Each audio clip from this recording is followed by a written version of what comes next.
No one spoke of what the ground remembered. Beneath the old Henderson plantation in Mon County, Georgia, the earth held secrets most preferred to leave undisturbed. By 1871, 6 years after the war ended, the land had changed hands twice, cotton fields had run wild in places, and the main house stood with half its windows boarded up. Yet there was something about that stretch of red clay soil that unsettled those who worked it. Tools struck hollow spaces where none should exist. Rain falling on the earth produced strange echoes, and on quiet mornings, when mist clung low to the fields, some swore they could hear noises rising from the soil itself, sounds that had no business being there. Then, on a humid September morning, they found the boy, alive. He had survived 9 days underground, and what he endured in the darkness would haunt Mon County for generations. The discovery came thanks to a stubborn mule named Jasper. Pulling a plough across the southeastern field, the animal stopped abruptly, ears flat, front hoof stamping the ground 3 times, the way animals sense something deeply wrong. Jasper's handler, a freedman named Tobias Wright, had labored on this land for nearly a year. The man calling himself Marcus Henderson had hired him as a paid laborer, a rare arrangement in a region where emancipation often proved more legal fiction than reality. At least Tobias received actual wages, however meager, rather than being trapped in the endless cycle of sharecropping, being perpetually indebted to a landowner for seed, tools, and the very roof over his family's head. Still, it was hard, thankless work. The old plantation had fallen into considerable disrepair during and after the war. Sections of fencing had collapsed and rotted. The slave quarters, the term still used despite the circumstances having ostensibly changed, were crumbling structures that leaked when it rained.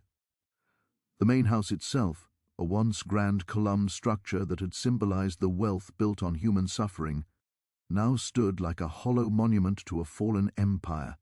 Its paint had peeled away in long strips, revealing weathered wood beneath. Half the windows were boarded up. Others simply gaped empty, their glass long since shattered.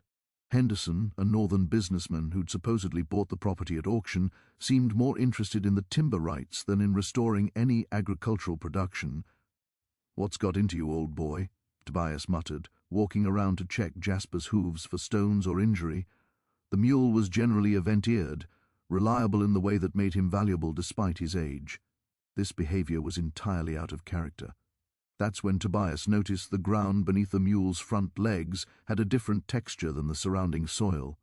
It looked disturbed, recently turned, though no one had worked this particular section in weeks, maybe longer. The earth here had a sunken quality, as if something beneath it had collapsed or settled. Tobias knelt down, his knees sinking slightly into the soft red clay, and pressed his palm against the earth. It felt wrong somehow, hollow, as if there were empty space beneath the surface. A cool draught of air seemed to rise from the soil itself, carrying with it a smell that made the hair on the back of his neck stand up. Not the smell of death. He knew that smell too well from the war years. But something else. The smell of enclosed air, of spaces that had been sealed away from the world above. He stood quickly, an old fear tightening his chest like an iron band. He'd heard stories about this place from before the war, whispered accounts shared in the quarters after the overseers had retired for the night. The Henderson plantation had been one of the largest in the county, with over 200 enslaved people at its peak, but it had also been one of the cruelest. Old-timers spoke of punishment cellars where people were locked away for days as discipline. They spoke of root cellars and storage spaces that had served darker purposes during the years of rebellion and escape attempts. They spoke of people who had simply disappeared, their names eventually forgotten, their fates never known. Tobias had dismissed such stories as exaggerations, the kind of dark mythology that grew around any place associated with suffering. But standing here now, feeling that hollow space beneath his feet, those stories suddenly seemed less like mythology and more like buried history, trying to claw its way back to the surface. He should have walked away. Should have moved Jasper to a different section of the field and forgotten what he'd felt. That would have been the safe choice, the smart choice. But something made him call out to the other workers. Something made him insist they bring shovels. Samuel Johnson arrived first, a wiry man in his 42nds who'd worked as a blacksmith before the war and now did whatever labor he could find. He was followed by two younger men, brothers named Daniel and Joseph Peters, both in their 22nds, and Sti, L adjusting to the strange reality of being paid, however poorly, for their work, rather than simply forced to do it under threat of violence. "What you got here, Tobias?" Samuel asked, eyeing the spot where Jasper still refused to stand. "I don't know," Tobias admitted, "but there's something under this ground, something hollow." The four men began to dig. The work was slow at first, the shovels biting into clay that had been packed down by years of rain and sun. But as they went deeper, 2 feet, then 3, the soil became looser, easier to move. It had been disturbed before, perhaps many times. 20 minutes later the shovels struck wood, not roots or buried timber from an old structure, but worked planks deliberately placed, rotting and soft with age, but unmistakably intentional. "Lord have mercy," Samuel whispered, peering into the hole they'd created. Tobias used a crowbar to pry at the planks. They collapsed inward with a sound like breaking bones, revealing a larger darkness below, a space, a room carved into the earth beneath the field. The four men stood silent for a moment, staring down into that opening. The smell that rose from it was stronger now. Damp earth, rotting wood, stale air that hadn't been breathed in years, or so they thought. Joseph, the younger of the Peters brothers, leaned closer to the edge. "Is that?" And that's when they heard it. A sound so faint they almost missed it under the buzz of cicadas in the surrounding trees and the whisper of wind through the tall grass that had grown up around the field's edges. A voice, small, hoarse, barely human. "Help!" The word came from the darkness below, from the sealed space beneath the earth, from a throat to... Hat should have been silent with death, but somehow impossibly was not. "There's someone down there," Daniel shouted, and all four men immediately began tearing at the collapsed planks, widening the opening, letting more light fall into the space below. What they saw in that light made them doubt their own eyes. A child, a boy, perhaps 11 or 12 years old, lay curled in the corner of what appeared to be a small cellar. His dark skin was covered in red clay, his clothes torn and filthy. His lips were cracked and bleeding, split open from dehydration. His eyes squeezed shut against the sudden brightness, tears tracking lines through the dirt on his face. But he was alive. Against all reason, all possibility, he was alive. Tobias jumped down into the cellar without hesitation. It was perhaps 8 feet deep, and he landed hard on the packed earth floor, his ankles protesting the impact. Up close, the boy looked even worse, emaciated, trembling, his breathing shallow and rapid. But those eyes, when they finally opened and focused on Tobias's face, were sharp, alert, the eyes of someone who had fought to survive and won. "It's all right," Tobias said softly, reaching for the boy. "We've got you. You're safe now." The boy's mouth moved, trying to form words, but only a croak emerged. His hands, Tobias noticed with horror, were raw and bloody at the fingertips where he'd clawed at the wood above his head. The ceiling of the cellar showed fresh scratches, splinters of wood driven under the boy's nails in his desperate attempt to dig his way out. How long had he been down here? How long had he scratched at that unyielding wood, calling for help that didn't come? Samuel and the Peters broth. R.S. lowered a rope, and together they carefully lifted the boy up and out of his underground prison. When they laid him on the grass beside the hole, he curled into a ball, his body racked with tremors, despite the afternoon heat that made the air shimmer above the fields. "Get water," Tobias ordered. "Slowly. Not too much at once, or it'll make him sick." Samuel ran for the well while Tobias knelt beside the boy, gently trying to assess his injuries without causing more pain. Dehydration, obviously, malnutrition, the damaged hands, bruises on his arms and legs, but miraculously, nothing appeared to be broken. Nothing that wouldn't heal with time and care. "Can you tell me your name?" Tobias asked gently. The boy's mouth moved again, and this time a whisper emerged, barely audible. "Thomas what? Hayes? Thomas Hayes? How long have you been down there, Thomas?" The boy's eyes closed. His lips formed words that took several attempts to vocalize. I don't. I lost count. Many days, so many days. Samuel returned with a bucket of water and a ladle. They let Thomas drink slowly, just small sips at first. The boy clutched the ladle with his damaged hands as if it were the most precious thing in the world, and perhaps in that moment it was.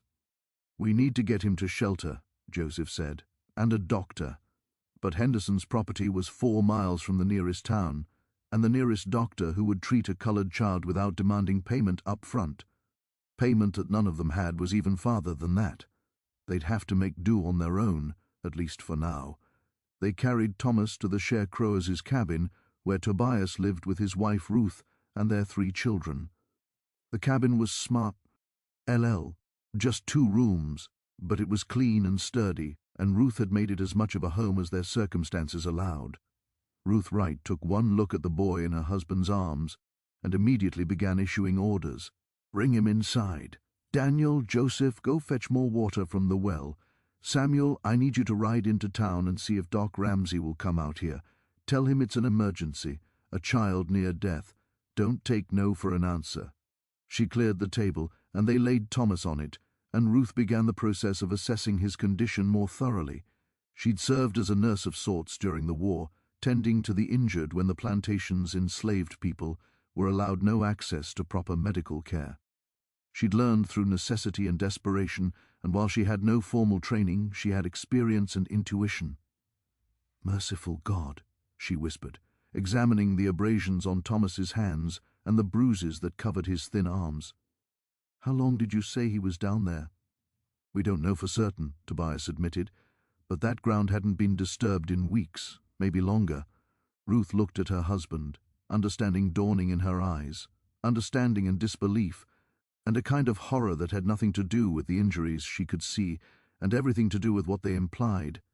No one could survive 9 days without water. The human body simply couldn't do it. 3 days, perhaps 4 under extraordinary circumstances.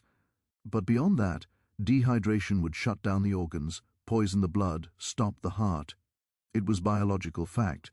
Without food, a person could survive weeks if they had water, but without water, impossible. Yet here was Thomas Hayes, thin and battered and barely conscious, but breathing, his heart beating, his eyes focusing on her face when she spoke to him. "Thomas," she said gently, "can you hear me?" A slight nod. "I'm going to take care of you, understand? You're safe now. No one's going to hurt you." His mouth moved. She leaned closer to hear the words, "Thank you." Ruth set about the work of cleaning his wounds, giving him more water in small, measured amounts, and preparing a thin broth that his stomach might be able to handle after days of emptiness. Her 3 children, Emma, age 9, William, age 7, and little Sarah, just 5, watched from the corner with wide, frightened eyes. "Mama, is he going to die?" Emma asked in a small voice. "No, baby," Ruth said, though she wasn't entirely certain that was true. "He's going to be just fine. Now I need you to be my helpers, understand? William, you fetch me clean cloths from the trunk. Emma, you mind your sister and keep her out of the way. Can you do that for me?" The children nodded and hurried to their tasks, grateful to have something to do besides stare at the broken boy on their table. Samuel returned an hour later with disappointing but not unexpected news. Doc Ramsey wouldn't come, not for a colored child, not without payment up front, and not without more information about how the injury had occurred. The doctor had been vague about his reasons, but Samuel understood the subtext. In 1871, 6 years after the war's end, the legal status of former slaves might have changed, but the social order remained largely intact. A black child found in mysterious circumstances on property owned by a white man was more likely to be seen as a problem than a victim worthy of medical attention. "We'll manage on our own," Ruth said firmly. "We always do." That first night, Thomas slept for 16 hours straight. Ruth checked on him every few hours, making sure he was still breathing, still alive, half expecting to find him cold and gone when she lifted the blanket to feel his pulse. But each time his heart beat steadily beneath her fingers, weak but steady. When he finally woke the next morning, his voice had returned enough for him to speak in broken sentences, and the story he told haltingly and with long pauses when the memories became too difficult was both simple in its facts and impossible in its implications. Thomas Hayes had been alone in the world for longer than a child should be. His mother, a woman named Clara Hayes, who'd been enslaved on a plantation near Valdosta, had died of fever in the winter of 1869. Thomas had been 9 years old then, and his mother's death had left him with only his father, a man named Benjamin Hayes, who'd taken his wife's surname when they'd married in one of the freedman ceremonies that had become common after emancipation. Benjamin Hayes had been a fieldand, strong and capable, but the years of slavery had left him with a deep bitterness that he tried to drown in whatever liquor he could find or trade for. After Clara died, that bitterness had consumed him entirely. He disappeared in the spring of 1870, and no one had seen or heard from him since. Some said he'd headed north, looking for work in the factories. Others whispered he'd been lynched for looking at a white woman wrong. His body left in an unmarked grave somewhere in the woods. Thomas had been left to fend for himself. At 10 years old, he'd done what countless other orphan children did in the chaotic aftermath of the war. He'd found work wherever he could, taken shelter wherever it was offered, and learned to be invisible when invisibility meant survival. For the past year, he'd been working as a stable boy for a man named Cyrus Garrett, who owned a small farm about 15 miles south of the Henderson Plantation. Garrett wasn't a kind man. Thomas made that clear in his telling, but he wasn't as cruel as some. He paid a small wage, usually on time, and he didn't beat the boy unless Thomas made a serious mistake. By the standards of 1871 Georgia, that counted as decent treatment. The work was simple enough: feed the horses, clean the stalls, repair tack, and occasionally help with other farm chores when an extra pair of hands was needed. Thomas had been good at it, quiet and efficient, the kind of worker who went unnoticed and therefore unpunished. 9 days ago, or was it 10? Thomas had lost count in the darkness. Garrett had sent him on an errand. He was to deliver a message to someone at the old Henderson plantation. Garrett had been specific about the instructions. Follow the main road until you see the brick pillars that mark the entrance. Then take the path through the cotton fields to the overseer's house on the eastern edge of the property. Thomas had set out in the early morning before the September heat became unbearable. He'd made the journey on foot, carrying the sealed envelope Garrett had given him in his pocket. The road had been familiar enough. He'd travelled it before on other errands, but the Henderson plantation itself was new territory. He'd heard stories about the place, of course. Yon had, but he'd never had reason to go there himself. The brick pillars at the entrance were still standing, though the iron gates that had once hung between them were long gone, probably sold for scrap during the war. The path through the fields was overgrown, but still visible, a trail of packed earth winding between stands of cotton that had gone wild without cultivation, the bowls bursting open unpicked, white wisps floating on the breeze like ghosts. Thomas had followed the path, looking for the overseer's house, calling out occasionally to see if anyone would answer.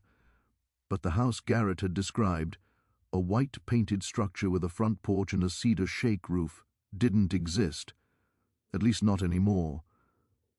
Thomas had found the ruins of something that might have once been that house, but it had burned down to its foundation, leaving only a chimney standing like a marker over a grave.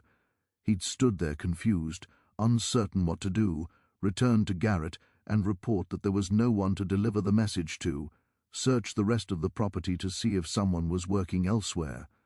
While he was deciding, he'd heard voices, men's voices, low and angry, coming from somewhere ahead through the tall grass and the overgrown kudzu that had claimed large sections of the abandoned fields. Thomas had been raised to understand that an unaccompanied black child had no business listening to white men's conversations. That was the kind of mistake that got you whipped, or worse.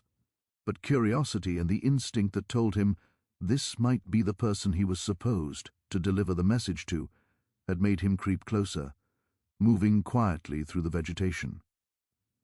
He'd parted the tall SS carefully, staying low, and seen 2 white men standing near what looked like an old cellar entrance. The entrance was half hidden by the undergrowth, easy to miss if you didn't know it was there. The wooden door that had once sealed it lay rotted and broken to one side. The men were dressed too well to be farmhands or day labourers. One was tall and lean, probably in his 40s, with dark hair that was graying at the temples. He wore a suit jacket despite the heat, and his boots were polished. The other was shorter and stockier, with a thick brown beard and suspenders over a white shirt. He held a leather satchel in one hand. They were arguing, their voices intense but controlled, the way men argue when they don't want to be overheard but can't contain their anger. Thomas had crouched behind a fallen tree trunk perhaps 20 yards away and listened. "Don't have that kind of time." The tall man was saying he's been asking questions, making inquiries with the county office. "Then we accelerate the timeline," the bearded man replied. "The debt is already arranged. Once the judge receives his payment, the sale will be final. Henderson won't have any legal ground to stand on. Henderson isn't going to accept it, you know that. He's already threatened to go to the federal authorities. Let him try. By the time any investigation begins, the property will have changed hands 3 times over. The paper trail will be impossible to follow. And if he talks before, then if he tells someone what he suspects, then we ensure he can't talk." The bearded man's voice had dropped to something cold and flat. "We've come too far to let one self-righteous heir ruin everything. The money we've invested, the arrangements we've made. This needs to conclude quickly." There was a pause. Then the tall man said, "I don't like it. I didn't sign on for that. You signed on for whatever was necessary. You knew that from the beginning, Price. Don't develop a conscience now. Price." The tall man was named Price. Thomas had been so focused on the conversation that he hadn't noticed the dead branch partially hidden in the grass behind him. When he shifted his weight, his foot had come down on it with a crack that sounded in the quiet field, as loud as a gunshot. Both men had turned instantly, their eyes scanning the area, landing on the spot where Thomas crouched behind the tree trunk. He'd frozen, hoping they hadn't seen him, hoping they'd dismiss the sound as an animal moving through the underbrush. But the bearded man had pointed directly at him. "There, someone's watching us." Thomas hadn't waited to hear more. He'd bolted, running through the field with the kind of speed that only pure terror can produce. His bare feet had pounded against the hard clay, his breath burning in his lungs, his heart hammering so hard he'd thought it might burst from his chest. Behind him he'd heard them crashing through the undergrowth, shouting. They were older, heavier, but they were also desperate, and that gave them speed they shouldn't have had. Thomas hadn't known the land.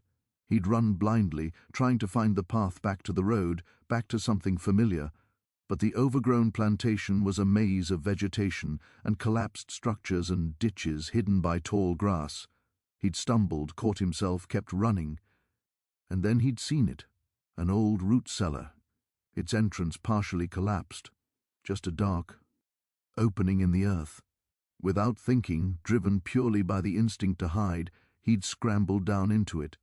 The cellar had been larger than he'd expected, maybe 8 feet by 8 feet, with walls of red clay supported by timber beams that had rotted through in places.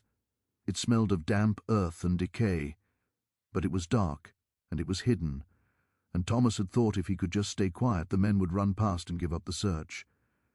He'd crouched in the corner, controlling his breathing, listening to the footsteps above him on the ground, the men's voices calling out, searching.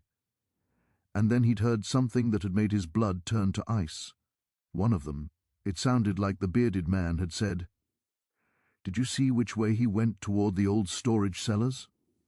Price had replied, "He couldn't have gone far. We need to find him. Why? He's just a child. He probably didn't understand anything he heard. We can't take that risk. We find him and we make sure he stays quiet." There'd been a pause, and then the bearded man had said, "Do you hear that?"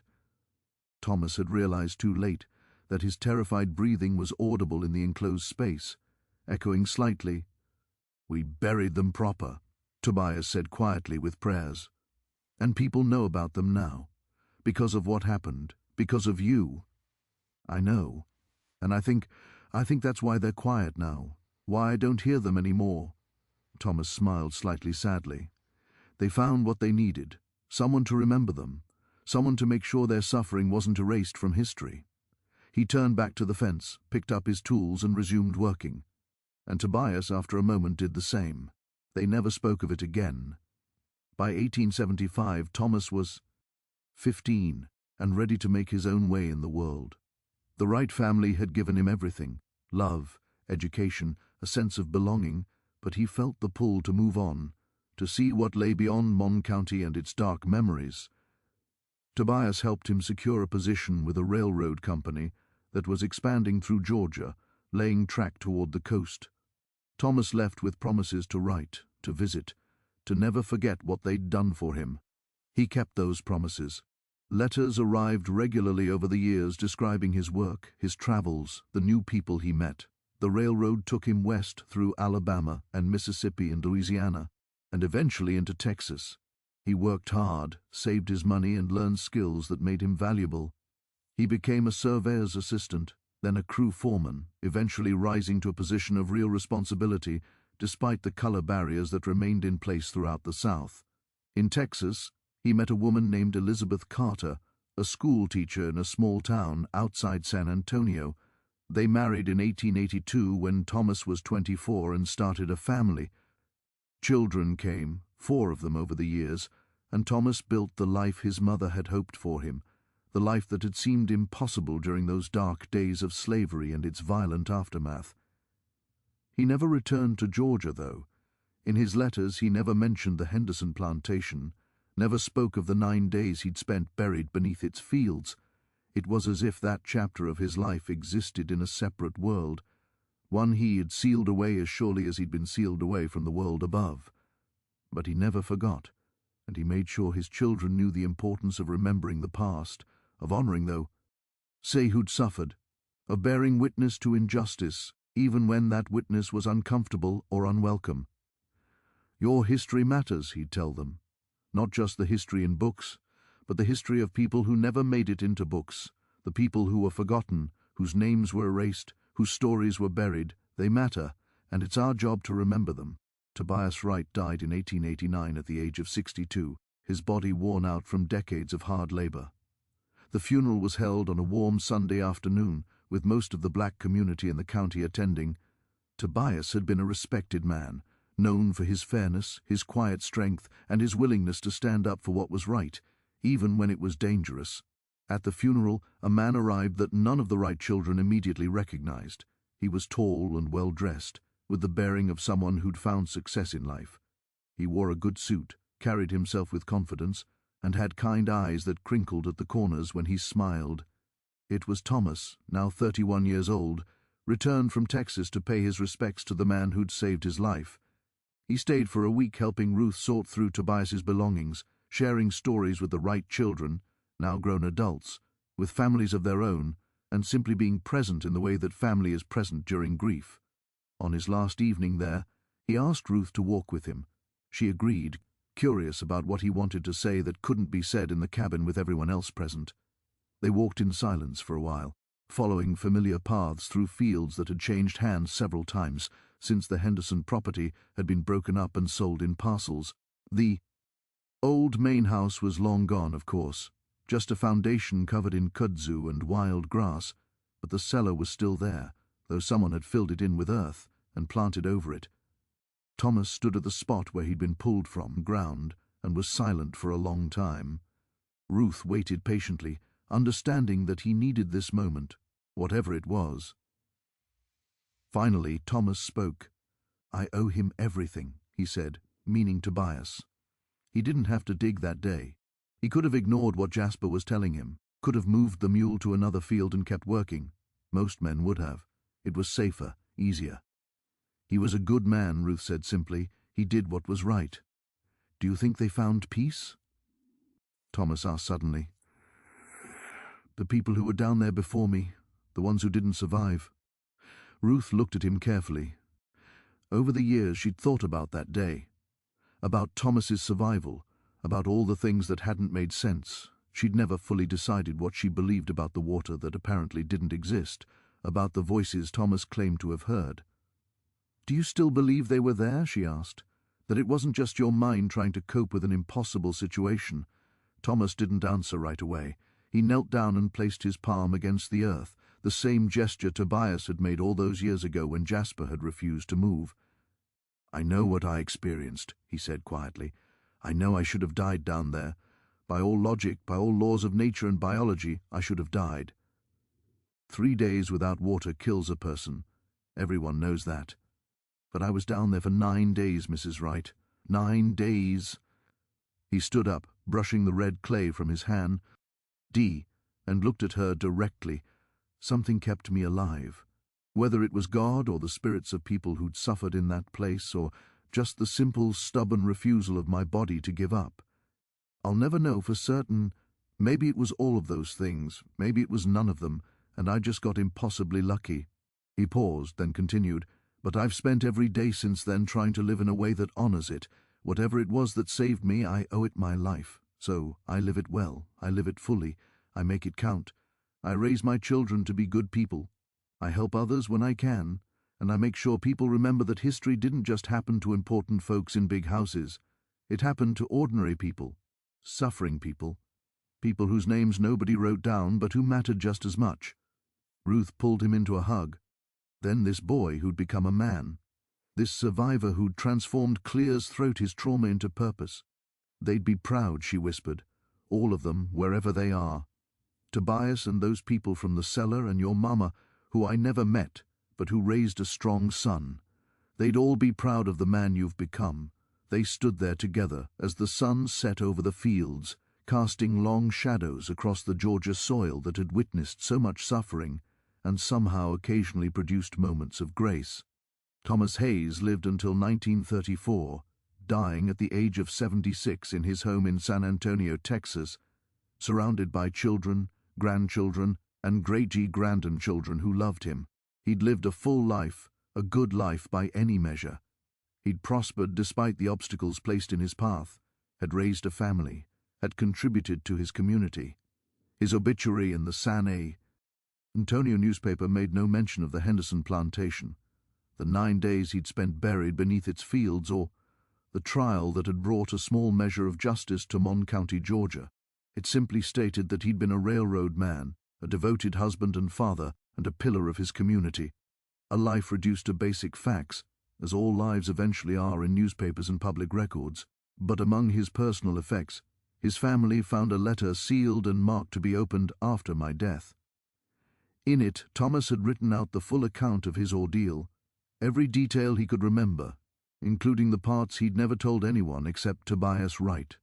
He wrote about the voices in the darkness, about the cool hand that seemed to guide his own to the source of water that shouldn't have existed, about the whispered encouragements that kept him from succumbing to despair, about the feeling of not being alone even in the deepest darkness. And he wrote about the promise he'd made in that cellar, in the depths of his fear and suffering. If I survive this, he'd whispered into the darkness, I will make sure people know you were here. I will make sure your stories are told. You won't be forgotten. I swear it. The letter ended with a simple instruction. Bury this account with me so that it goes into the earth just as I once did. Let it rest there with the stories it contains. Let that be enough. His family honored his wish. The letter was placed in his casket, and Thomas Hayes was laid to rest in a cemetery in San Antonio beneath a simple headstone that bore his name and dates, and the inscription, "He lived well." Meanwhile, in Georgia, the Henderson plantation land continued its slow transformation. In the 1950s, the remaining parcels were sold for residential development. Houses were built over the old fields, paved roads replaced the dirt paths, and new families moved in with no knowledge of what had happened there decades before. The developers filled in the old cellar completely, poured a concrete foundation over it, and built a modest ranch house on the spot. In 1958, a young couple bought the house, drawn by its affordable price and the quiet neighborhood. They raised 3 children there, planted a garden, and added a patio. On the surface, it was a normal home on a normal street, with nothing to suggest the dark history beneath its foundations. Yet the house and the surrounding properties sometimes whispered secrets. Residents reported strange occurrences, the sound of water dripping in basements with no pipes overhead, patches of ground that felt hollow beneath their feet, faint human voices carried on the wind at night. After rain, indentations would appear in the yards, as if the earth itself was settling, revealing hidden spaces beneath the surface that wanted to be found.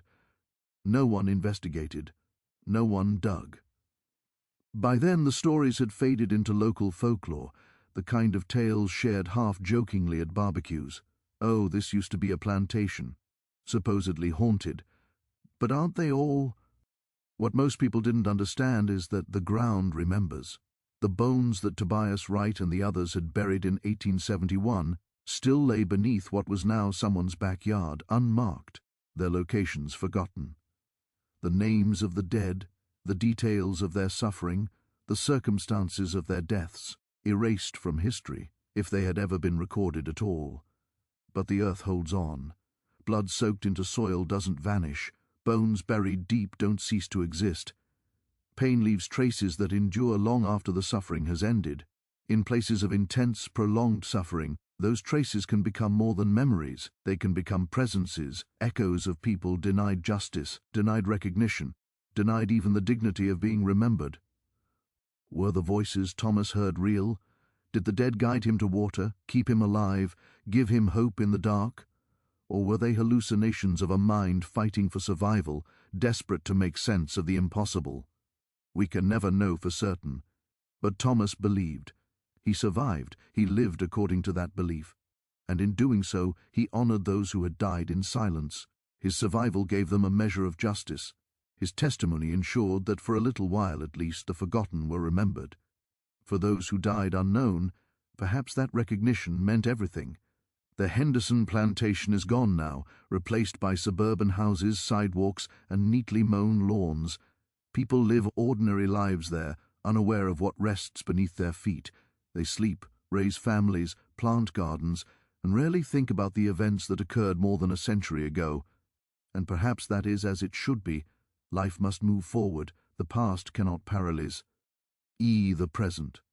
Yet on certain nights, when the wind is right and the moon hides its face, if you stand in the spot where the old cellar once was, you might hear something, a whisper, a sigh, the faint sound of someone calling for help.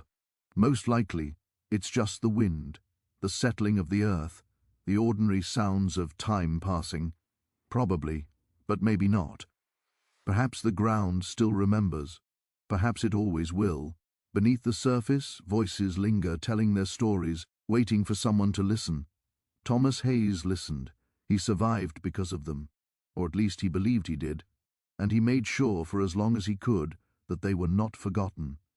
That is his legacy, not the career he built, not the family he raised, not the years he lived. His legacy is bearing witness. He remembered. He told the story. Now so do you. The boy who survived 9 days buried beneath a plantation, the child who should have died but didn't, the voice that spoke for those silenced. His story is complete. But the stories of those who did not survive, they remain, waiting. The ground knows, the earth holds their secrets.